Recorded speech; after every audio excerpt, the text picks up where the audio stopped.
पुढची बातमी आहे परीक्षा आणि त्यातल्या पेपर फुटीच्या गोंधळाबाबतची।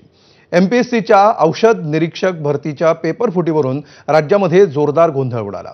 दोन उमेदवारांनी पुराव्यांसह महाराष्ट्र लोकसेवा आयोग आणि अन्न आणि औषध प्रशासन विभागाकडे लेखी तक्रार दाखल केली आणि आता त्यातल्या एका तक्रारदारानं पेपर फुटीबाबत बनाव रचल्याचा ईमेल एमपीएससीला केल्याचं सूत्रांनी म्हटलंय।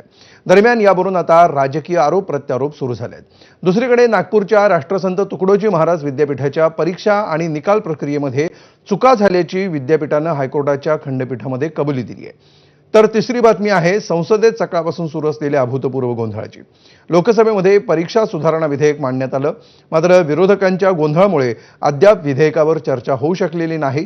त्यामुळे आज दिवसभर राज्यात आणि देशात पेपरफुटी प्रकरण आणि परीक्षा सुधारणा विधेयकावरून रणकंदन माजलं। तर महाराष्ट्र लोकसेवा आयोगामार्फत घेण्यात आलेल्या औषध निरीक्षक परीक्षेचा पेपर फुटल्याची तक्रार ही बनावट आहे असं एमपीएससी मधल्या सूत्रांचं म्हणणं आहे। औषध निरीक्षक परीक्षा 22 मार्चला ऑफलाईन पद्धतीने झालेली होती, त्याचा निकाल 12 जूनला लागला। त्यानंतर 1 ते 21 जुलै या दरम्यान मुलाखती झाल्या।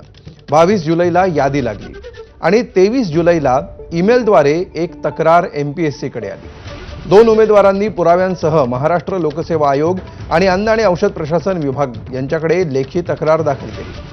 22 मार्च 2026 रोजी झालेल्या औषध निरीक्षक भरती परीक्षेपूर्वी काही प्रश्न आणि त्यांची उत्तरं व्हॉट्सअपवर व्हायरल झाली होती। तसंच काही उमेदवारांचे गुण संशयास्पदरित्या वाढले असा आरोप या तक्रारीमध्ये करण्यात आला होता। दरम्यान संबंधित उमेदवार आणि तक्रारदार यांना प्रत्यक्ष चौकशीसाठी बोलावण्यात आलं आणि तात्काळ तक्रारदाराला सर्व पुरावे सादर करायला सांगितलं। सूत्रांच्या माहितीनुसार दोन तक्रारदारांपैकी एका तक्रारदारानं एमपीएससीला एक ईमेल पाठवला आणि ही तक्रार बनावट आहे असं सांगितलं। पुन्हा लवकर परीक्षा होणार नाही म्हणून पेपर फुटला अशी बतावणी करून पुन्हा परीक्षा घेण्यासाठी हा बनाव रचल्याचं त्यानं म्हटलं। यावरून आता जोरदार आरोप प्रत्यारोप सुरू झालेत। तक्रारदारावर दबाव आणला जातोय का असा सवाल रोहित पवारांनी उपस्थित केलाय।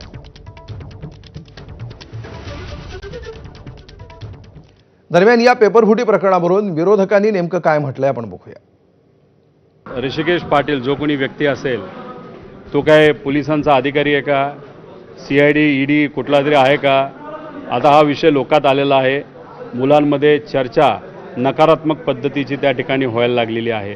त्यामुळे आमचं म्हणणं आहे की शहानिशा होणं तितकं महत्त्वाचं आहे। तो आज काय बोलेल ह्याचं आता काही घेणं देणं नाही।